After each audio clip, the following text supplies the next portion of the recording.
11:32 minutitos pasadas en la República Argentina y como veníamos diciendo, una semana que tuvo de todo. La semana pasada analizábamos que iba a haber un escenario, en realidad la anterior analizábamos que iba a existir el domingo de la semana pasada el escenario de balotaje en el Ecuador. Sucedió ese balotaje finalmente el 13, si no me equivoco, de este mes. Y dio como ganador a Daniel Noboa, el actual presidente, que en teoría reeligió. Escenario en el que la oposición, encabezada por Luisa González y la Revolución Ciudadana, salieron a decir que hubo fraude. Organizaciones hasta la OEA salieron a decir que hubo irregularidades. No es algo que por lo menos en este programa tomemos con demasiada seriedad lo que diga o no diga la OEA, porque sabemos que siempre juega políticamente, pero de todas maneras hay un cúmulo de denuncias de fraude que están dando vueltas respecto de lo que sucedió en la segunda vuelta en el Ecuador. Para tratar de entender un poquito mejor cómo es el panorama, el escenario, cuánto hay de cierto de un lado o del otro, estamos en comunicación con Pablo Iturralde, que es economista, es analista internacional, o es analista y además es director del Centro de Desarrollo Económico y Social allí en el Ecuador. Pablo, muchísimas gracias por estos minutos, por estar en comunicación con Marcha de Gigantes. Nicolás y Miranda de este lado, ¿cómo estás? Hola, muchas gracias Nicolás y muchas gracias a Radio Trinchera por el espacio. Bueno, a ver, Pablo, primero, lo mencionábamos recién, Luisa González, candidata de la oposición al actual gobierno de Daniel Noboa. Prácticamente inmediato, después de conocerse los resultados, a las pocas horas salen a decir que había existido fraude y varias organizaciones y veedores internacionales hablan de irregularidades, por lo menos en el proceso electoral. ¿Qué lectura haces? ¿Cuánto hay de verosímil en esa denuncia que hace Luisa González? Bueno, pero lo primero que hay que tomar en cuenta es que ni una sola encuestadora había previsto que un resultado así se podría haber dado, ¿no? Lo que decían las encuestadoras eran todas, alrededor de 8 encuestadoras diferentes, que había una diferencia de 1 punto, 2 puntos, lo cual no era mucho tampoco. Es decir, podía pasar cualquier cosa en las elecciones, porque la mayoría le daba 1 punto, 2 puntos, hasta 3 puntos adelante a Luisa González, pero con un margen de error de 1, 2%. Eso significa que si es que era de 1% arriba, por ejemplo, Luisa González, podría ser que por un error estadístico, un margen de error, Noboa pueda ganar, pero con 1 punto 2. Lo que vimos el 13 de abril fue que Daniel Noboa le llevó 7 puntos a Luisa González, ¿no? 7 puntos significan alrededor de 1 millón de votos. Y también llama la atención que eh, Daniel Noboa sacó 1.200.000 votos más que en la primera vuelta. En cambio, Luisa González obtuvo 250.000 votos más que en la primera vuelta. ¿Qué quiere decir eso? Que incluso en algunas provincias importantes, como por ejemplo el Guayas, que es la provincia más poblada del país, la zona costera del país de Ecuador, ahí sacó menos votos que en la primera vuelta, ¿no? Entonces, por supuesto, todos se dicen es un resultado inusual. No es normal que nos suele pasar que un candidato saque menos resultados en la segunda vuelta que en la primera vuelta, ¿no? Sin embargo, quedan dudas, porque sí, se trata de 1 millón de votos, o sea, yo no dudo por todo el acumulado de desinstitucionalización que llevó Noboa, por todos los hechos que se dieron antes de elecciones, por lo que podemos decir que aunque no sepamos que hubo fraude en la mesa de votación, sí podemos decir que fue un proceso electoral fraudulento, porque la función electoral era de Daniel Noboa. El Tribunal Contencioso Electoral de Daniel Noboa. El Consejo Nacional Electoral era de Daniel Noboa. La Corte Constitucional de Daniel Noboa. No había quien controle al Ejecutivo. Y en esa falta de control, Noboa hizo lo que quiso. Por ejemplo, era presidente candidato. lo cual está prohibido por la ley en nuestro país. O sea, él tenía que renunciar a la presidencia para poder ser candidato. No lo hizo, no lo hizo, simplemente desconociendo una resolución de la Corte Constitucional, porque la Corte Constitucional no lo iba a sancionar. ¿Qué significó eso? Significó que las obras del Estado las utilizó los utilizó para hacer campaña. Entonces, por ejemplo, se entregaron bonos, ¿no? Unos días antes de las elecciones se entregaron bonos por 600 millones de dólares. Nuestro país es un país que tiene un PIB, un Producto Interno Bruto chiquito, de 100 millones, de 100 mil millones de dólares. 600 millones representa como casi el 0,5 de nuestro Producto Interno Bruto, ¿no? Eso eso ya es injusto y para nosotros ya es fraudulento, ¿no? También otro montón de cosas que se hizo en la mitad del proceso electoral, en la mitad de la campaña, se persiguió a dirigentes indígenas, se persiguió a dirigentes de la Revolución Ciudadana, ¿no? Y con la presión que tenían por defenderse, se perdió tiempo muy importante para la campaña. Entonces, pero más allá de eso, sí impresiona también, o sea, yo creo que creo que es parte y parte. O sea, creo que la teoría del fraude estaba ahí, o sea, mejor dicho, se dio. Y creo que concretamente lo que pasó fue que un día antes de elecciones cambiaron 18 juntas de votantes, les cambiaron de dirección, con la excusa de que hay inundaciones, etcétera, lo cual no hubo. Pero si te cambian 18 juntas, ¿no? Habría que ver cuántos votos están afectados, porque muchas personas que iban a esas juntas seguramente no averiguaron la dirección de dónde ahora les tocaba. Y son alrededor de unos 250.000 votos, ¿no? Eso, entre otras mañas que suelen haber en el sistema electoral, yo creo que es posible en unos 200.000 votos de fraude. O sea, los analistas suelen decir que es posible hacer fraude en Ecuador con unos 2 o 3 puntos, pero más allá de eso sería evidente, ¿no? Y es probable que eso haya sucedido. Ahora es innegable que también hubo un movimiento de las voluntades del electorado. El electorado, digamos, que tenía ese 10% que le dio la victoria a Luisa González. ¿Qué quiere decir que le dio la victoria? Que traspasó el techo de los votos tradicionales del correísmo, ¿sí?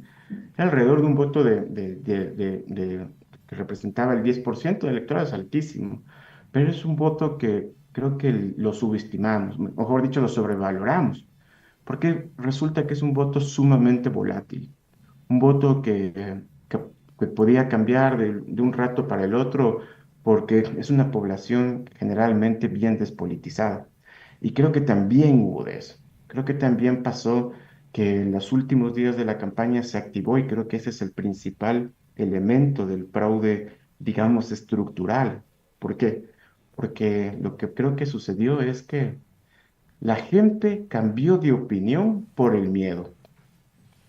¿Y es el miedo a qué? El miedo a que el correísmo represente a Maduro, el miedo a que el correísmo represente al narcotráfico, que son ideas delirantes, ¿no? Idea de que el correísmo represente la desdolarización del país. Ecuador es un país donde su moneda oficial es el dólar. Y esto digo que es parte del fraude estructural porque es una campaña, es algo que la gente tiene en la cabeza resultado de una campaña que no empezó ahora, no empezó en el 2025. Son 10 años en que los medios de comunicación en bloque están transmitiendo este mensaje a la población. Están diciéndole a la gente que durante 10 años el correísmo representa crimen, el correísmo representa desdolarización, representa el chavismo, ¿no? Y eso se ha expresado con este tremendo desgaste. Pablo, ¿qué tal? Miranda te saluda. Vos hablás del voto, ¿no? De este voto volátil, de la campaña del miedo de Noboa, pero ¿qué análisis haces o qué le faltó en todo caso al correísmo en campaña para fortalecer ese 10% que había acompañado en la primera vuelta?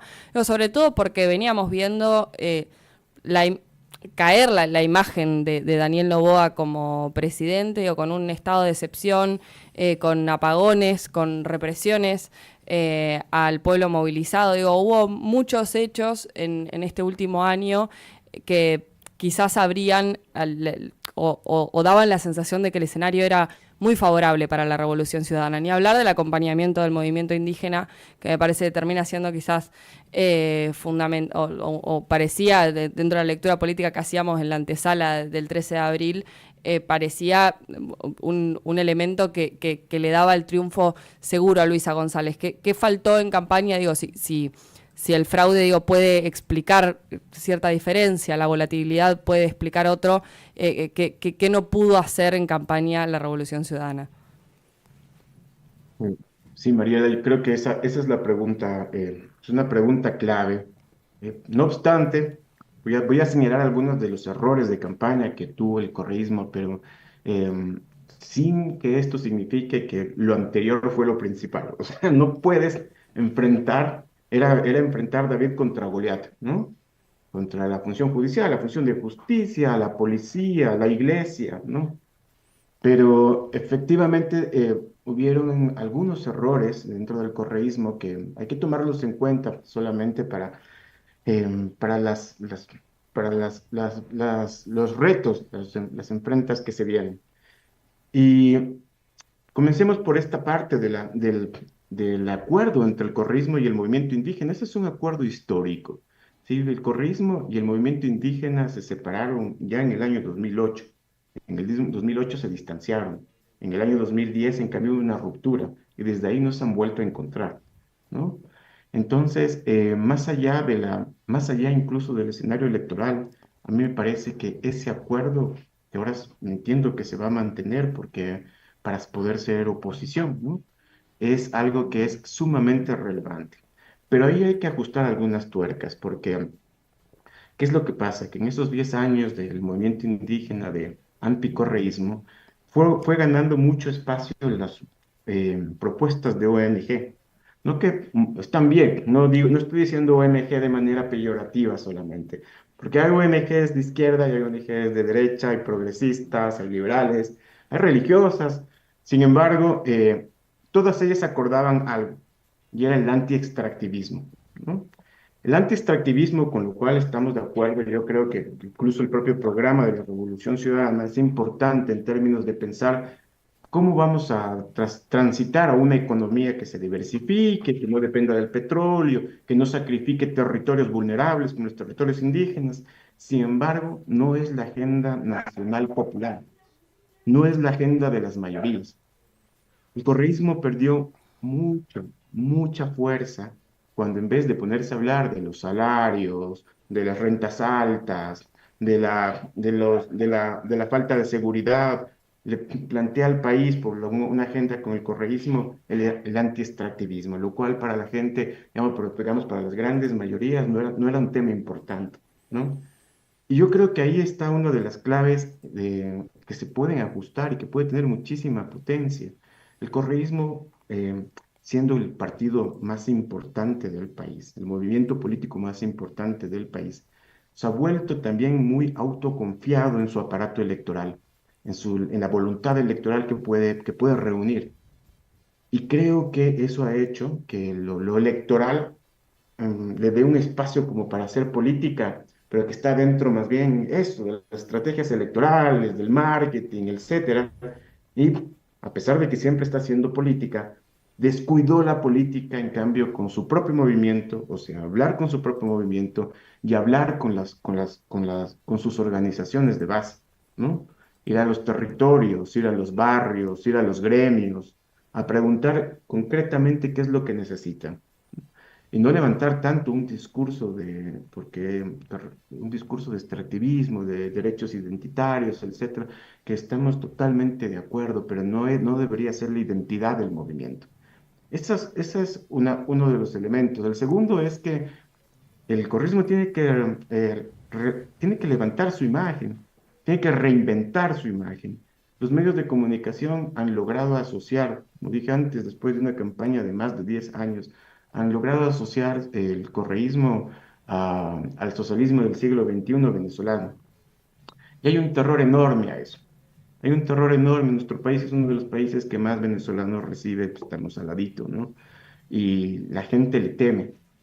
Entonces, creo que estar todo el tiempo a la defensiva, diciendo yo no soy, nosotros no somos socialistas, nosotros no somos chavistas, no somos maduristas, eso es contraproducente. Deberían dejar que digan lo que sea y más bien ponerse a la ofensiva, ponerse a proponer cosas. Creo que esos fueron dos elementos que se pudieron haber manejado mejor en la campaña. Pablo, a ver, una última, tratando de hacerlo lo más breve posible. ¿Cuál crees que puede ser el escenario que se venga de aquí en adelante? Ya Leónidas Issa, el referente de la CONAIE, salió a plantear que había persecución hacia él y hacia varias figuras del movimiento indígena. Lo mismo la Revolución Ciudadana, en un contexto en el que parece que como confrontación de narrativas desde el oficialismo, desde el gobierno salen a decir que podría llegar a haber una especie de intento de magnicidio con gente traída de México y desde otros lugares hacia territorio ecuatoriano, en un contexto en el que Daniel Noboa se va durante 3-4 días a Estados Unidos, que ya sigue hablando de, bueno, vamos a volver a tener una base militar norteamericana en territorio ecuatoriano para mejorar la seguridad, supuestamente. ¿Qué puede llegar a suceder de acá en adelante? Bueno, me gustaría poder ser algo optimista, pero es bien difícil. Lo que se viene es un proceso de criminalización y de profundización de la persecución política. Yo creo que algo que no hemos visto nunca, ¿no? Al siguiente día de que se dieron los resultados electorales, se prohibió la salida del país a 100 dirigentes de la Revolución Ciudadana. Y ese mismo día se levantó una campaña de persecución contra Leonidas Issa para sacarlo de la presidencia del Consejo Nacional de Indígenas de Ecuador, que es la CONAI, ¿no?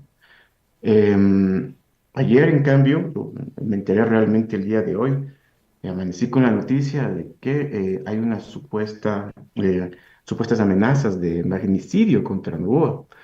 Y lo que hace pensar que están preparando las condiciones para una persecución que no hemos visto antes. Es algo que yo siempre sé decir, y algunos antes me decían exagerado, ahora en cambio, hace un año me decían exagerado, ahora creo que coincidimos todos. Hay un proceso donde la sociedad ecuatoriana, la propia sociedad ecuatoriana cada vez está más autoritaria y quiere un gobierno autoritario. Es impresionante lo que decía Mariela, pero Novoa venía haciendo algunas cagadas, decimos acá, ¿no? ¿Y qué pasó? Que la población, en vez de ahuyentarla, o sea, en vez de hacer que la población le critique, lo que hizo es que la población más bien avale, ¿no?, las acciones de autoritarismo. La población está sumamente autoritaria y eligió un gobierno autoritario. Yo creo que sí hubo fraude, definitivamente hubo fraude, el fraude en las mesas y el fraude electoral. Pero esto no habría sido posible sin que una parte importante de los ecuatorianos hayan elegido a Noboa, que Noboa, más allá del fraude, tiene en este momento un voto duro del 25%, 30% de la población, que lo que está pidiendo es persecución al correísmo, es una sociedad más autoritaria, es poner militares en las calles, y creo que eso va a ser uno de los resultados. El otro es, en cambio, un tema que nos interesa a toda la región, y es el tema geopolítico. Se van a instalar dos bases militares en Ecuador, uno en la base de Manta, que está en el Pacífico, ¿no?, y otro en las Islas Galápagos. En las Islas Galápagos supuestamente es control del narcotráfico, pero claramente tiene una intención no solamente geopolítica dentro de la región, de controlar, digamos, las rutas, etcétera, sino también frente a China, ¿no? Ujú. Están pensando, están posicionándose y podrían involucrar a las Islas Galápagos en una estrategia de logística militar en contra de China. ¿Cómo juega esto en términos constitucionales? Hasta donde entendemos está prohibido por ley incluso que militares de otros países ingresen a territorio estadounidense, pero una de las banderas de campaña era precisamente hacer una asamblea constituyente para modificar eso de parte de Noboa. Sí, la Asamblea Constituyente yo creo que tiene el objetivo principalmente de bajarse los escudos que había puesto la Constitución del 2008, que es la Revolución Ciudadana, en contra de los tratados internacionales de inversión, de los tratados de libre comercio. Está prohibido en nuestro país, por ejemplo, por la Constitución, que los problemas entre un Estado y una corporación se resuelvan en un tribunal internacional. Siempre perdemos. Entonces se prohibió y utilizamos otras herramientas alternativas. Creo que se van a bajar eso. Pero en cambio, cosas como permitir la entrada de militares al país, lo están haciendo. Lo están haciendo, no les importa violar la Constitución. Creo que incluso sin una constituyente podrían ellos instalar una base militar en Manta. Eh, Porque estamos, digamos, yo creo que en un proceso, estamos en un estado de no solamente sin instituciones, sino con una falta de democracia, un déficit de democracia que no hemos experimentado desde las dictaduras, ¿no? Desde el periodo de la dictadura. Ujú. Pablo, muchas gracias por estos minutos de conversación con Marcha de Gigantes aquí en Radio Trinchera. Muy claro el panorama que nos estás pintando. No, nos gustaría que sea otro el panorama, pero bueno, es el que toca lamentablemente. Habrá que esperar, ver y estar atentos a que vaya evolucionando en la vida institucional y social del Ecuador. Gracias y un abrazo grande desde aquí. Abrazo desde acá. Chau, chau. Gracias. Charlábamos con Pablo Iturralde, economista, analista, director del Centro de Derechos Económicos y Sociales del Ecuador. Complejo el panorama. Sí, Como bien decía. me quedaba como resonando algunas cosas de lo que dijo en relación a nuestro país y a los desafíos de la Revolución Ciudadana llevados quizás al desafío, o sea, sentía como que había un feedback. estaba literalmente, podría estar hablando, cambiaba los nombres, Me siento cambiaba el representado. nombre del partido y podía estar hablando tranquilamente de Argentina, ¿no? De este distanciamiento con las bases, de este sentir de que, bueno, que ya hay un voto del 35%.